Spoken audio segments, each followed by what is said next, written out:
Facebook. Come on in YouTube. For some reason, Facebook did not pop in, so I'm gonna have to start over on that one. So hang with me, YouTube. We're getting ready to start my show called Jimmy Rants. So thank you for being here today. And my microphones look like they're going berserko on me. All right, let's make sure we got the Bluetooth set on. Thanks for being here in real time. You get to see me setting up the show. It's pretty cool. But always a pleasure, you guys, to be here with you. For some reason, Facebook did not start, so hang tight, YouTube Live. We're going to come to my show, Jimmy Rants. I'm running a little bit late on it today, but for some reason, hello, Linda. Some reason, Facebook did not go live, so let's try it again. Done. Start live video. And now it says broadcast failed. Ah. Hello, Kim Cole. Thanks for being here. Hello, Vice. Thank you for being here as well. Come on in, you guys.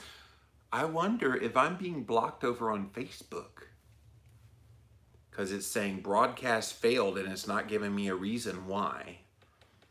All right, let me get out of there. This is getting curious, you guys, because I have never had trouble getting onto my personal Facebook page, but for some reason, it is simply not letting me start a live broadcast.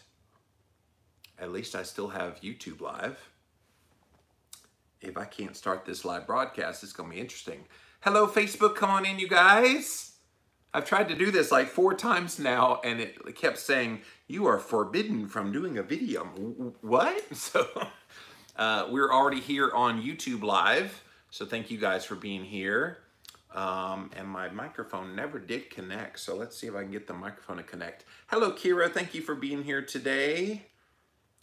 And we're going to try to get this bad boy connected. There we go. We are now connected on the Instagram feed, so that's really all I need for this purpose. Hello, Linda. Hello, Vicky. So, I'm running late, you guys, for my show, Jimmy Rants. Let me grab the headline real quick to get ready over on Instagram. All right, take a swig of water. Thank you all for being here today. Got a really cool topic that I think is always worth talking about, this subject when it comes to looking at scientific research. So excited to share this. Hello, Rhonda, come on in. All right, you guys ready? Here we go. Come on in, you guys. We got a brand new episode of Jimmy Rants in store for you here today. JimmyRants.com is the website, and as always, you can engage live in the content, but you got to go follow me. I'm over on Instagram at LivinLowCarbMan, LivinLowCarbMan. Once you are there, you can engage like Linton and Nathalie and so many people coming in right this very moment, right here on Jimmy Rants. We also simulcast over on my Facebook page, so thank you guys for being here today, as well as on YouTube Live. We added this about a week and a half ago, a couple weeks ago, and it's been wonderful having you guys here as part of the discussion. If you missed the live here on Instagram Live, you can watch it on replay for up to 24 hours. After 24 hours, we do move all the videos over to JimmyRants.com, as well as over on YouTube. Type in a keyword, Jimmy Rants, over on YouTube, and you will find the show. And on Tuesdays, on my podcast called The Livin' La Vida Low Carb Show, we do air audio of the best moments of here on Jimmy Rants there. And that's been very well received since we started doing that, llvlc.com. All right, guys, so you know I often talk about research here on Jimmy Rants.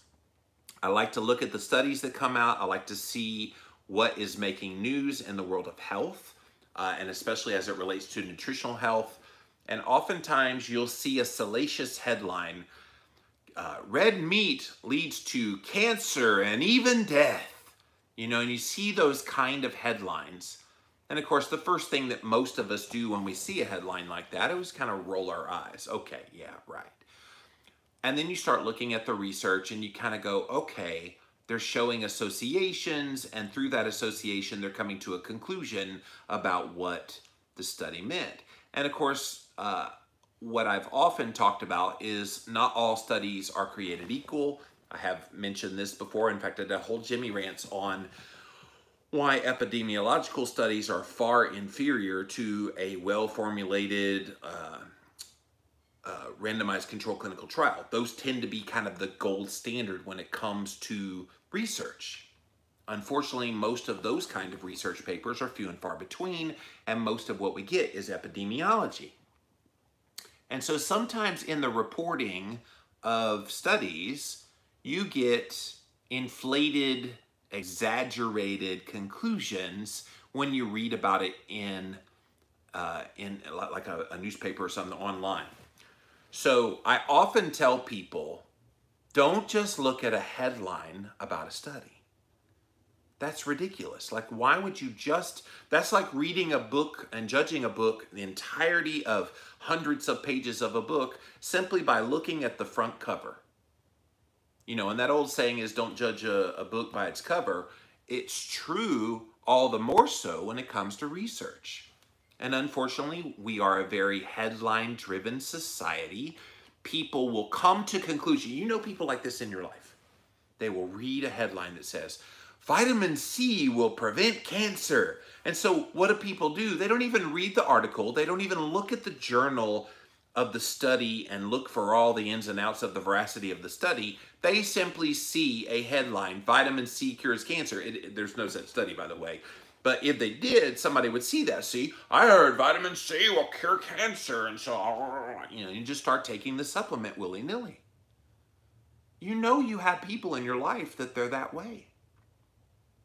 And science isn't about headlines. Science isn't about making these bombastic claims. Media is. Media is all about the headline. The media is always wanting eyeballs. And so if they give you a salacious headline to get you to read the article, then that's their job. That's what they're trying to accomplish. But you need to know that. And so perhaps you've seen reporting on research, looking at studies, and it's an exaggerated response. Like, for people that have been in this for a little while, I've been looking at this kind of stuff for 15 years. I have seen it over and over and over again, where you see a headline and then you start reading the actual story and you realize the headline way overblew the conclusions of the study. And so I have an article here today, along with this really great infographic that was a part of the article about how to spot bad science. We'll get to that here in just a moment. But this article is from questioning-answers.blogspot.com. And it's all about inflated press releases about science. Because we're seeing it. Exaggerated research, study press releases can come from bad science. So if it's a bad research where the quality of the science is not that great, and then they write a press release that exaggerates some of the conclusions made in the study, and then those exaggerations in the press releases then become a part of the narrative in the reporting. Because here is what a reporter does. They get a press release about a new study and they go, ooh, that. And they look for some part to put into the headline that's going to capture people's attention. Now, whether the research is valid or not, whether the point in the press release that's talking about the research, whether it's true or not, the reporter doesn't give a rip. The reporter simply says, okay, that sounds interesting enough. It's clickbaity. Let me make it in the headline. And sometimes reporters try to report accurately, but then an editor above him says, no, we need a salacious headline to get eyeballs. And then they change the headline to something that's totally different than what the actual study said. And so that's real. That's more often than not how things go. But let me read from this. The headline, beware the inflated science-related press release. And so it talks about exaggeration in news is strongly associated with exaggeration in press releases when it comes to the media reporting of some of the health-related science news. So the idea behind a study which was done on this which has been summarized pretty well in various media, was to look at the contribution of the press release. So the whole purpose of a press release is to get your attention in the press room. They want to get the message out about their study because eyeballs of people seeing your research means more interest in your research, therefore more interviews for the researchers to be on various programs, and that's how it works. The look at me part of the science publishing is what the press release is.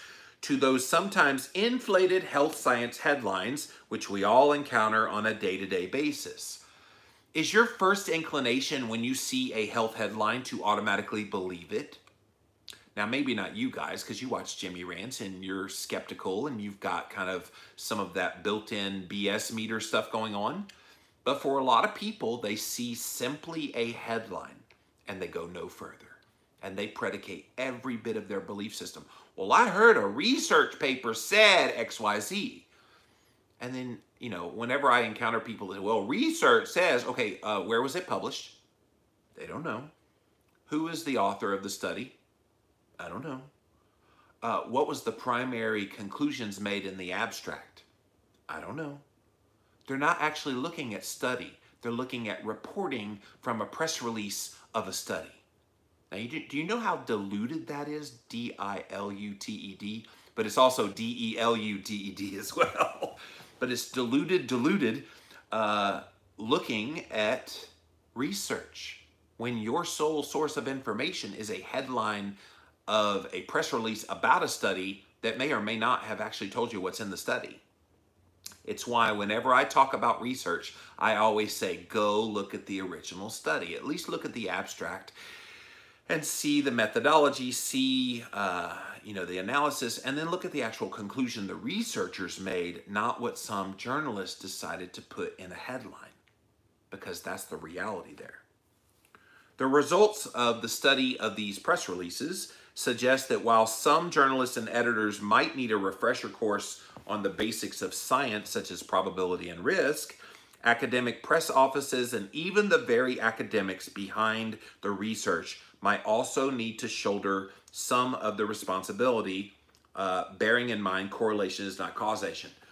Sometimes a researcher knows their research didn't really show a whole lot, but in order to amplify what they did find, they do statistical magic. So sometimes that's where the taking of the probability and risk and the percentage of difference between factors, the changes that happen versus like the relative changes that happen. And so you can mess with some percentages to make things seem like they're a bigger deal than they are. And that we see it all the time in nutritional health and in the research that comes out and in the reporting of that research. And it's unfortunate because people buy into these salacious claims without digging any deeper. You guys know I dig deeper, and yet it doesn't happen that often. For example, a mouse study that correlates the presence of compound X with improvement in the mouse condition Y, it's interpreted as meaning that compound X is the elixir of life for all of humanity.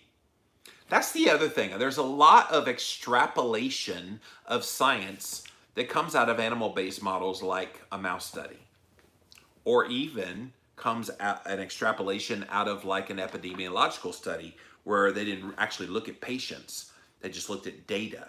And in the animal model, they just look at a mouse and see how a mouse responds. And then they say, well, if a mouse gets diabetes from doing this, then humans get diabetes too. And that's not what that research is for. Animal-based models are a fantastic way to test what could happen in a human. So you observe what happens in a mouse, in a study, and you get the conclusion. Then that conclusion suddenly becomes the theory of what will happen in humans. And so then you test that same protocol that you did with the mouse in a human to see if you get replication of the results or something different. But you wouldn't know what would happen until you did the mouse model first.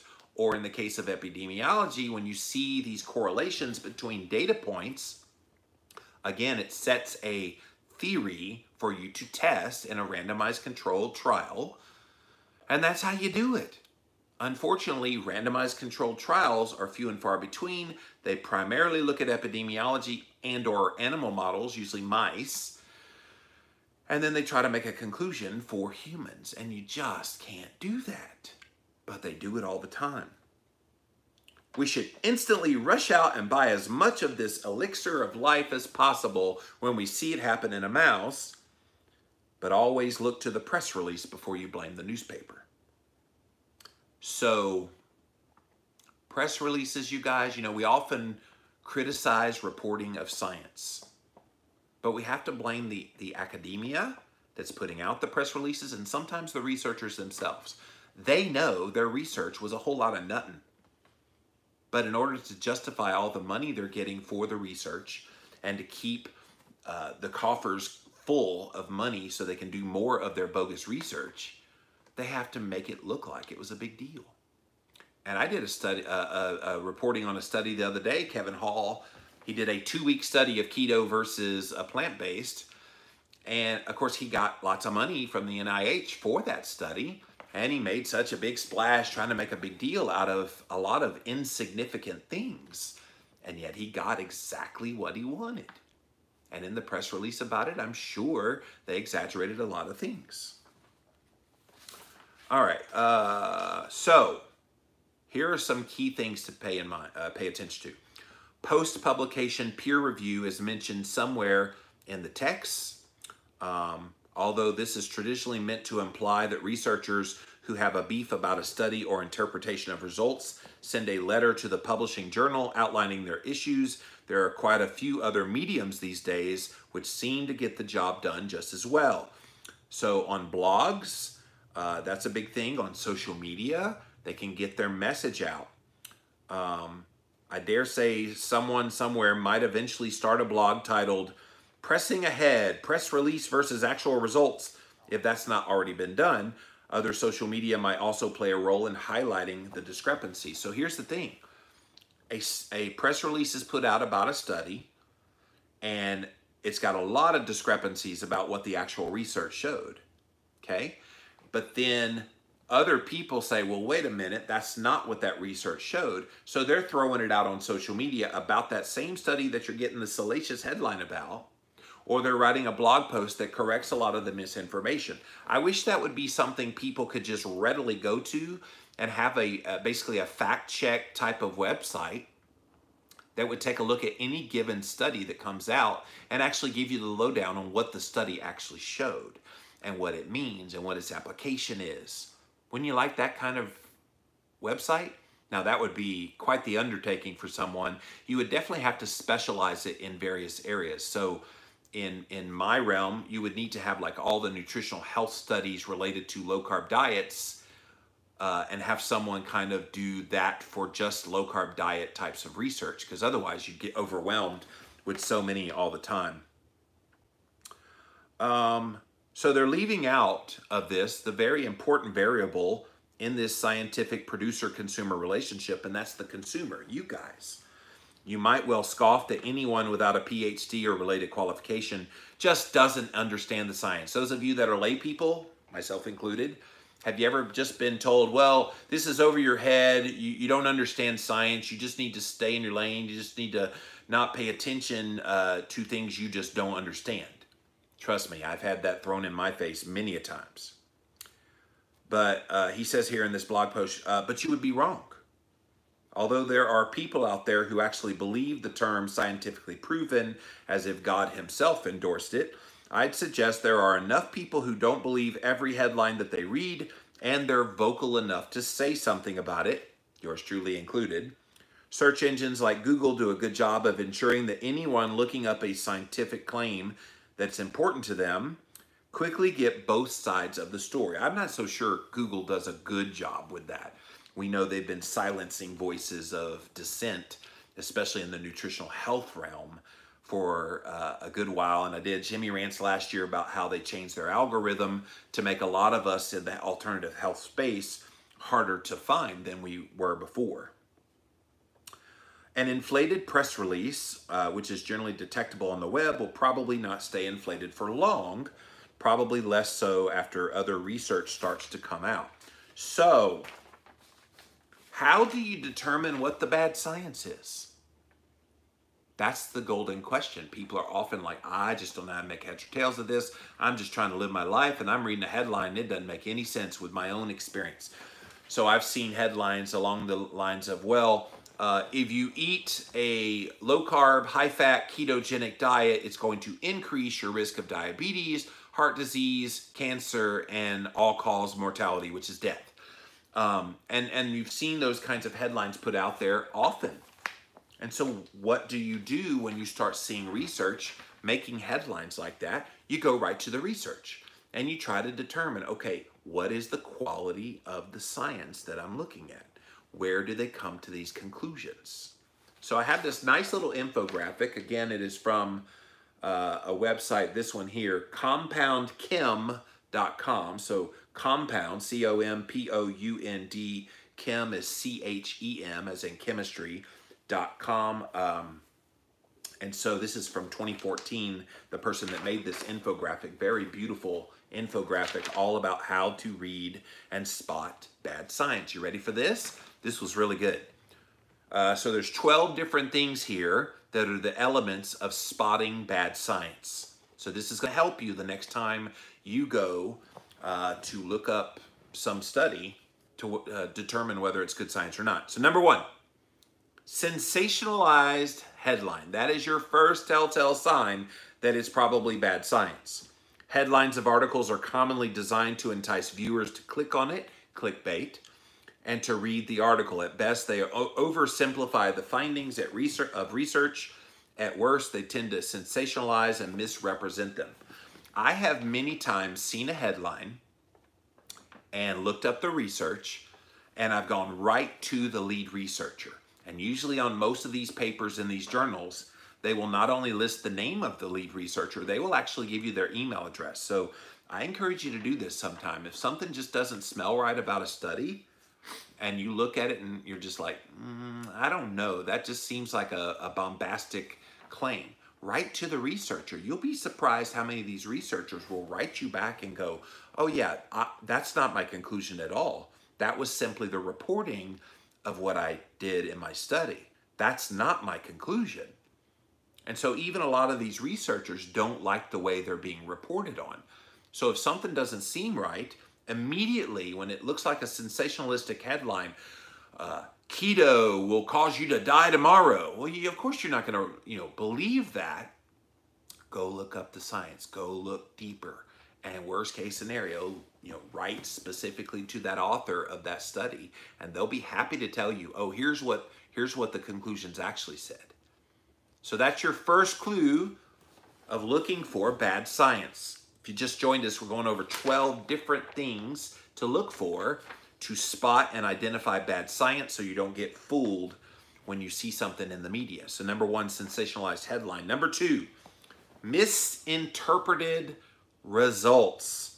News articles sometimes will distort or misrepresent the findings of research just for the sake of having a good story. Remember, the media is not interested in reporting. They're interested in eyeballs. They want you to read their article. And the longer you're on their website, and maybe they have clickable links within that story for you to go to other parts of their website. That is what the media does. So they will do something with the study results that will misinterpret what the original intention of the study authors wanted.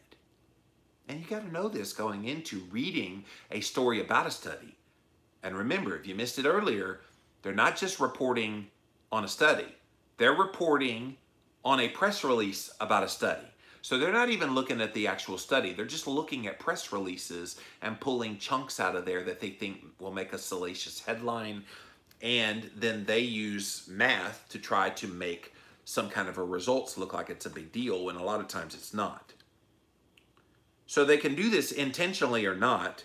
If possible, try to go back to the original research paper rather than rely on the article itself. So when I read a study article, so it's a news report on a study, the first thing I do is I go to the bottom of that news report. And usually there's a clickable link to get to the study itself. If there's not, they usually give you the name of the journal that it's in and the date of the publication. You can go find it. Everything just about is available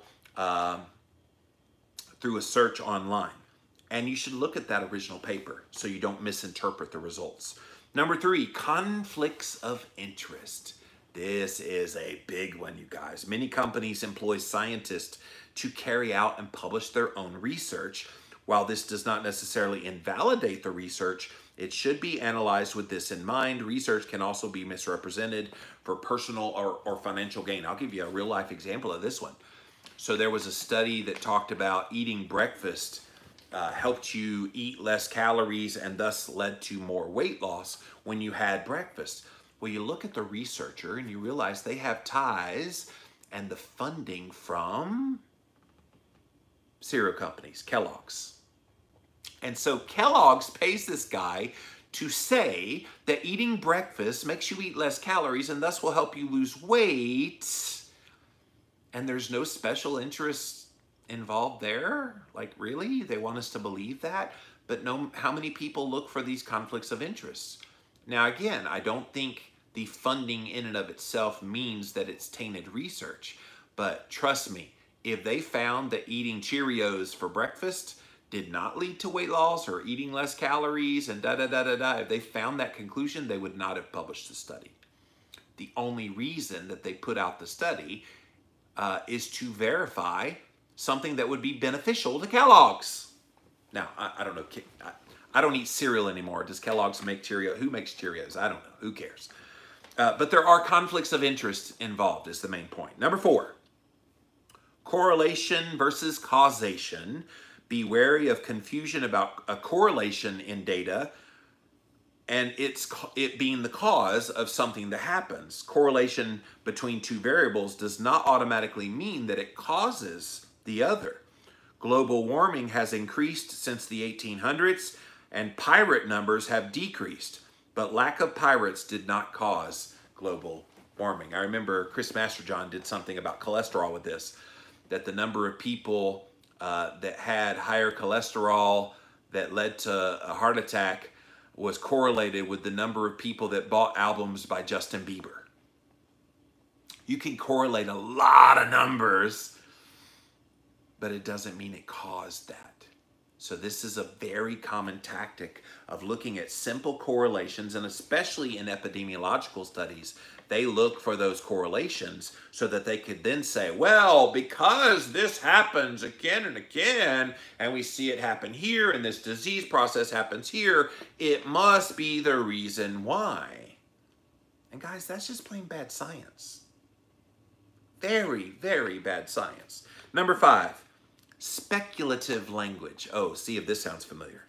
Speculations from research are just that, speculation. Look for words such as may, could, might, and other words, as it is unlikely the research provides hard evidence for any conclusions they proceed. I guarantee you look at most research, you're almost always going to see may, could, or might. And those are simply speculations of the researcher saying, oh God, please, because I need this research, I need more money for my lab, and please, it may do it, but I need more research. And that's the other thing. More research is needed. It's like, okay, you did this study to try to create the evidence for some theory that you have. And then you say, well, it may, could be. And then you're like, but we need more research. How often does that happen? A lot more than you think. Number 6, the sample size is way too small. If you're doing a study trying to make a conclusion about something and you're only looking at 7 people, are you really doing a great job? Even if it's a randomized controlled trial, 7 people? No. In a randomized controlled clinical trial, you probably need at least 50 to 100 people for it to be pretty valid. The Kevin Hall study the other day, by the way, that I mentioned on Jimmy Rants, that one had 20 people. A little bit small for a randomized trial, especially as short a duration as his was. But you need enough numbers to make it significant and to have a cross-section of the population. Otherwise, it's invalid. And so sample size being too small, in a trial, the smaller a sample size, the lower the confidence in the results from that sample. But again, when it gets reported on, they don't say that it's a small study. They might mention, well, a study of 10 people found blah, blah, blah, blah, blah. And you almost kind of go 10 people, but how many actually people look at that? It's just 10 people. No, they look at the conclusion. They look at the headline. And that's why it can be considered bad science. Conclusions drawn should be considered with this in mind, the small number. Though in some cases small samples are unavoidable, it may be a cause for suspicion if a large sample was possible but avoided.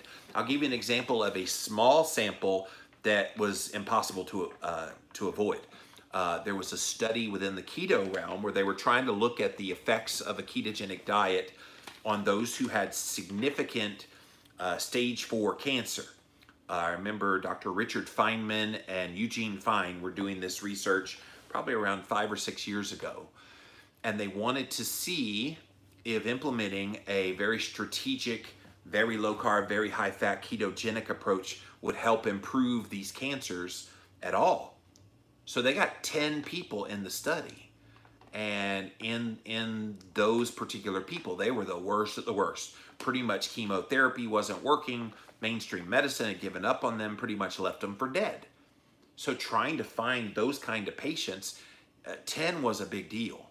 So they got 10 people and they found some pretty good improvement in a few. They saw some stabilization in others, and then others got worse and died. So, but they couldn't do more than 10 because it was difficult in that circumstance. But if you've got an obvious pool of people that you could have included in a study and you didn't, then you look like you're purposely keeping it small in order to manipulate the results. Another sign of bad science.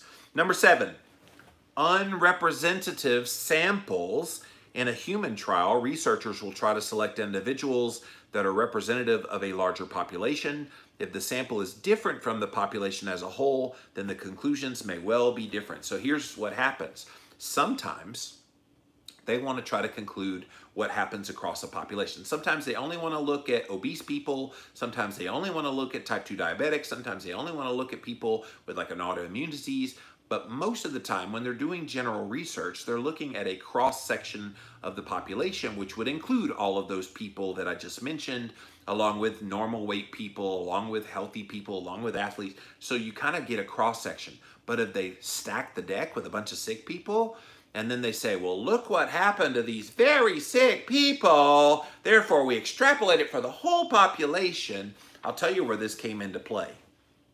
A lot of studies were done in the 1920s on epileptic children and a ketogenic diet.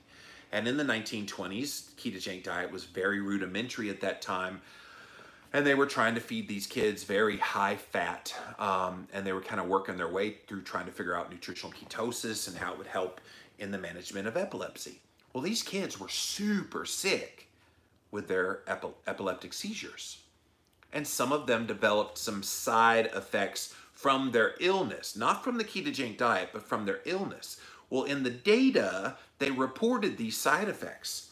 So then flash forward 90, 100 years later, keto starts to get popular. I remember I was at a paleo conference, Paleo FX, I think it was 2014, and Sarah Ballantyne decided to take some of that data from the 1920s where they were looking at very sick epileptic children, and she titled her talk, Why the Ketogenic Diet is Dangerous. And she started going through all of this data from the 1920s of these very sick epileptic children and saying, see, this is what happens when you put people on a ketogenic diet. And so therefore, if you eat keto today, this is what's going to happen to you.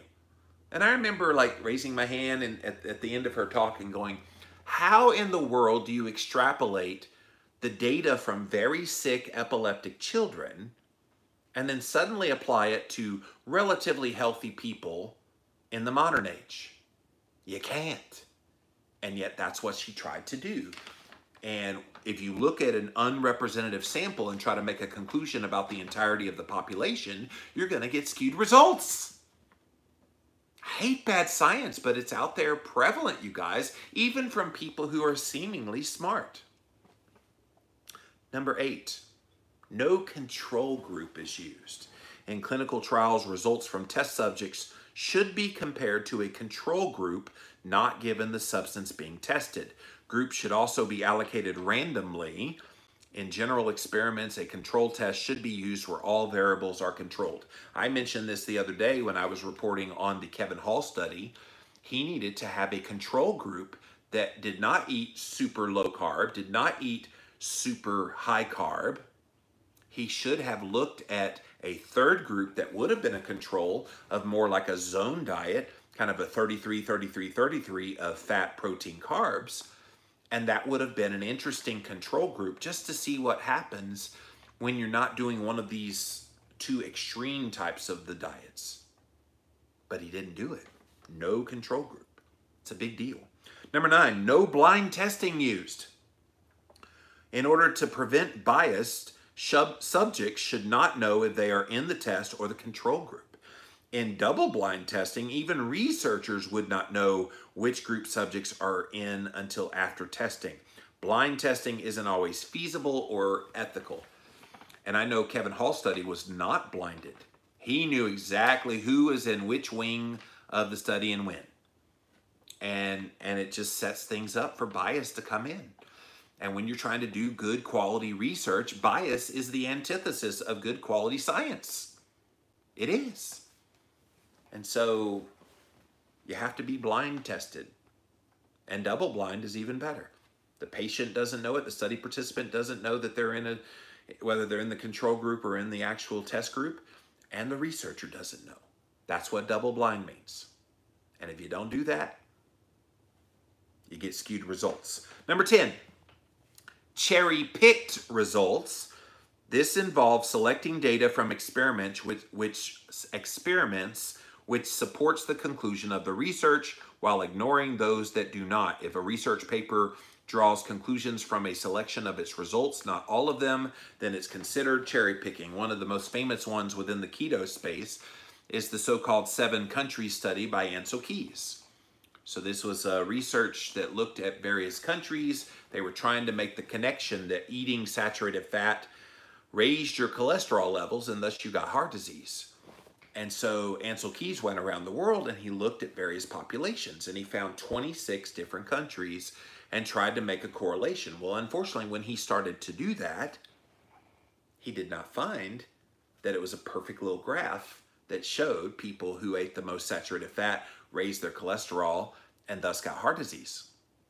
That's not at all what happened, because he went to France. They ate a crap load of saturated fat, but very little heart disease. And then he went to other countries where they ate very low fat, and yet they got heart disease. So what he did was, well, okay, well, let's do this one, this one, this one, this one, this one, this one, this one. 7 studies out of those 26 studies. And then he made his nice little graph that proved his theory. And guys, that happens more often than you realize. They cherry pick the data that fits their theory because, again, they're trying to be funded. They're trying to make a splash in the scientific world. And Ansel Keys did that. And by the way, that study, which was extremely flawed in the 1950s, was what eventually got the attention of George McGovern, who then started the dietary guidelines in 1980, which we still live with today. And it's still based on the flawed science that Ansel Keys did 50, 60 years ago. You see why bad science needs to be corrected? And it's why I'm doing this Jimmy Rants here today. I want you to know, when you're getting bad science, there are ramifications of it unless it is easily corrected. Now, thankfully, we live in an information age. We have beautiful social media like we have here that you can have people articulate these kinds of things. Of course, social media, typing things out and having links to post and blah, blah, blah. Information is at our fingertips. So back in the 1950s when Ansel Keys came out with his, he was able to do it in the shadows of the dark and nobody was calling him out on it. But now we have hindsight being 2020. We can see the manipulation that he did, cherry picking the results. Number 11, unreplicable results. So the key in science is being able to take an experiment, get a conclusion, and then have other researchers, and even the same researcher, replicate the same experiment and get the same results. Results should be replicable by independent research, tested over a wide range of conditions where possible to ensure that they're not being generalized, or they are being generalized, excuse me. Extraordinary claims require much more extraordinary evidence, much more than just one independent study. So if you see a study that comes to a conclusion, you go, okay, let me see if anybody else has done this exact same protocol and gotten different results. Because if you get the same protocol and you get the same result, you do the same protocol, you do the same result, another researcher does the same protocol, gets the same result, at some point the mountain of evidence starts to build that when you do X, Y happens. But unfortunately, sometimes when you do X, Y happens in one singular study, they try to make a big deal about that one study. And I'm thinking, no, no, no, no, no. One study means nothing in the research realm. In the scientific realm, you have to look at something, X that led to Y, and then make sure X always leads to Y in all these other studies. And if it doesn't lead to Y in the other studies, then you try to figure out, okay, what was different than the other experiment? That's what good science does. So if you can't replicate those results, it's another sign of bad science. And the last one, journals and citations. Research published to major journals will have undergone a review process, but they can still be flawed, so should still be evaluated with these points in mind. Large numbers of citations do not always indicate that research is highly regarded. This is a good point too. A lot of times in studies, at the very end, you'll always see the citations of other research that's doing things along the same realm. The problem is you get one bad research paper, and then that research paper then gets cited at the end of another research paper, which then that bad science then gets cited with the original one, and then there. And so before long, you have 50 citations at the end of a study, all of them being predicated on bad science, and you got a mell of a Hess on your hands because you're citing bad science after bad science after bad science to try to legitimize your current science, which again is bad science. You see how this game works? It's pretty interesting. So I hope this was educational, you guys. Exaggerated research study press releases can come from this bad science that we're talking about. So when you read a headline and you see some claim, I don't care if it's for or against keto, I've seen some people in the carnivore community recently citing bad science, but just because it makes meat look good. I'm like, no, no, no. We need to stay consistent, you guys. If you think the bad science on the end of anti-keto, anti-meat, anti-low-carb diets is bad, then you also need to be repulsed by the ones that make keto, meat, and low-carb look good. I'm not a fan of either side of that coming from bad science. Show me the good science, and then let's talk. All right, let's see what you guys have to say. We're going to come over here to Instagram Live first, then we'll pop over to Facebook, and then finally we'll go to YouTube Live. Thank you all for being here today on Jimmy Rants. JimmyRants.com is the website. All right, let's see what you guys have to say. Rachel says, yes, do it, do it, do it.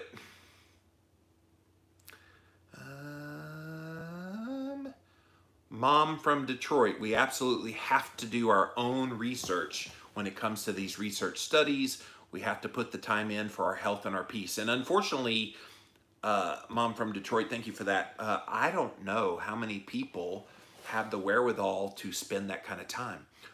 Obviously, those of us in this space make the time because we see the value in it. But a lot of people are like, well, I'm just trying to live my life. Why do I care what a study has to say?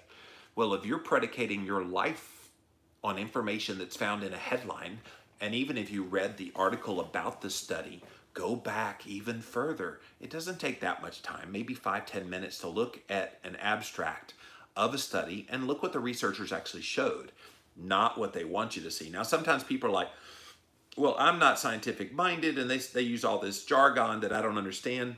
That's when you come to people like me and others and go, okay, help me understand this. I'm more than happy to help you guys. You write me a message on a DM, I will be happy to try to help interpret where I can.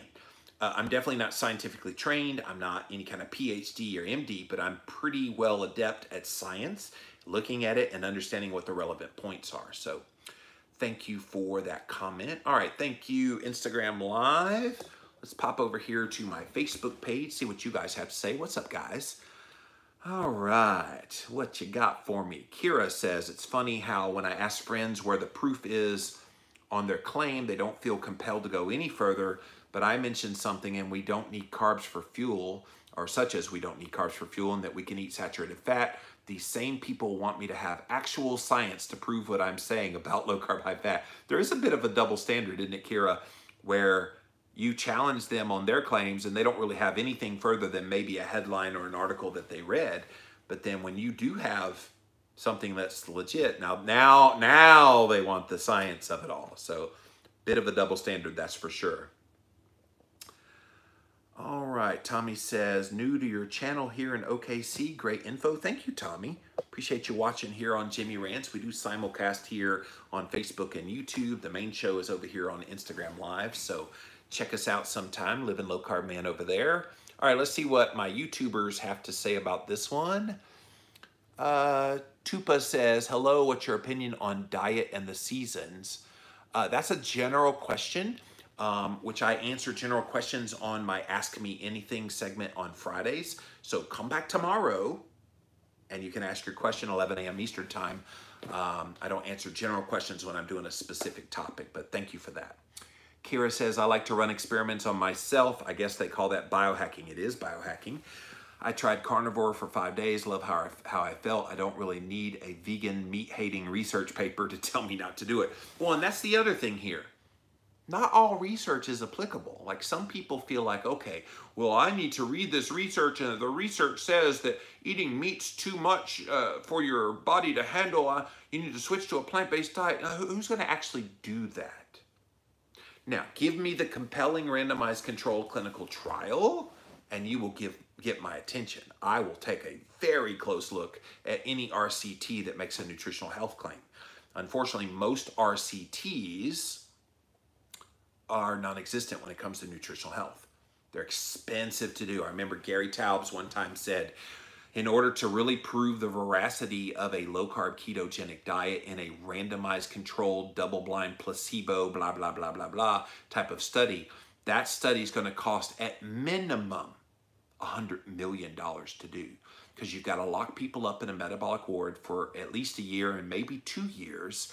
You need to feed them specifically a very low carb, moderate protein, high fat diet to produce ketones. Then you need to have a control group where they don't really change anything about their diet. Then you need to have a third group that would be more of a low carb plant-based over that same period of time. And then you track all these various markers on a very sophisticated level.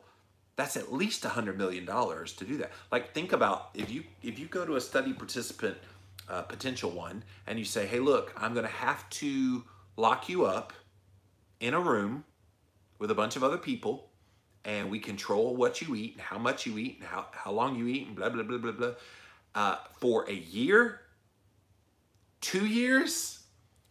How much would that take to lock you up for a year or two? Most people would be like, yeah, give me $1 million. How many people would you need to do that with? 100? So you lock 100 people up in a metabolic ward for a year, let's just say a year, and they demand having $1 million for that. Now, some might take $500,000, some might take $250,000, whatever, but you'd have to pay a significant amount of money for those 100 people, and that's just for the study participants. And then on top of that, you've got all the medical people that would be involved tracking, you've got all the testing and the costs involved with the testing that you would be doing on a constant daily basis.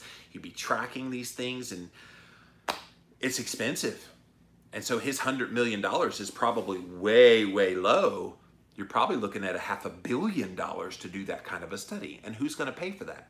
Where does that money come from? The NIH is not gonna pay for that. It would have to come from some kind of organization that would be committed to having that volume of money available to do that long of a study. And you really need it to be at least a year to really be of veracity in the scientific world. So that's the challenge here. All right, let's come back to Instagram, see if there's any other comments. Rachel says, I don't understand how people even open the clickbait studies, and then on top of that, they believe it. Oh, it's our society, Rachel. You know this as good as anybody, that when people see a headline, it lights fires up in their head. They've actually had people wear these things on their head while they're reading headlines, and when they see one that's really interesting, it lights up their head. So clickbait is a thing. And they click on that headline. And sometimes all they see is the headline, and they automatically believe what's in the headline without going further. And even if you do go further, you get this salaciousness of the press release in the story itself and not the actual study. Now, you and I have been awoken to how you need to dig deeper, but not everybody does. I would dare say the vast majority of people look at the headline, another kind of sub-segment of that population that just looks at the headline and believes it, then they read the actual article, and then another very small subset of that then goes and looks at the original research. Very rare do you have people do that whole process of going all the way to the end. So guys, I hope this was educational to you, that you understand that there are a lot of things at play when you see headlines out there that are reporting on studies and research. It's not always as it seems. That's it for this episode of Jimmy Rants. JimmyRants.com is the website. As always, come engage live. We won't bite you, I promise. Not too hard. Over on Instagram at Livin' Low Carb Man, LIVINLOWCARBMAN. Once you are there, engage live. Had a great show here today. Thank you guys for being here. We also simulcast over on my Facebook page as well as on YouTube Live. So thank you all for being here today on Jimmy Rants. If you missed the live, you can watch it on replay for up to 24 hours on Instagram. After that, we do pop it on over to JimmyRants.com. So go check out all the past episodes there. And then over on YouTube, type in a keyword Jimmy Rants. You will find the show. So guys, that's it for now. Until next time, we'll see you then. All right. Whoa, what happened? Okay, that was weird. I went to save it, and now my screen just went blank. That was weird. All right, I'll check that in a minute. I don't know what's going on. Thank you guys for being here. Yeah, don't get fooled by the headlines about studies, because headlines don't tell you the whole story. Not by a long shot do they tell you the whole story. Well, I've got to mow my grass sometime today. My front and backyard, the weeds they don't stop growing when it gets this time of year, and it's been warmer lately and a lot of rain, so the mowing of the weeds has begun. And I need to weed eat because it's starting to get a little bit out of control too. I do have an interview with Dr. John Lemansky coming up. I used to do a podcast with him called the Keto Hacking MD podcast. Well, he's out there doing his thing. He is actually working on the front lines of COVID-19. And yeah, so he has tried to help patients. I think he's working for like 7 different hospitals right now, and via conference call with the technology of video conferencing, he's able to check in. He told me he has like 7 different computers all set up where he's like at the ready as like the lead health medical professional at a lot of these hospitals treating COVID patients. And so he definitely has a lot of insights to talk about COVID-19. So we're gonna pick his brain a little bit, see what's going on the front lines of that. So that's coming up here in a few hours. I'll have that for the Livin' La Vida Low Carb show coming up soon. So lots and lots to do. Hope you guys are doing well. Thanks for being here today, and we'll be back again real soon. Bye. All right. Thank you, YouTube. We'll see you later.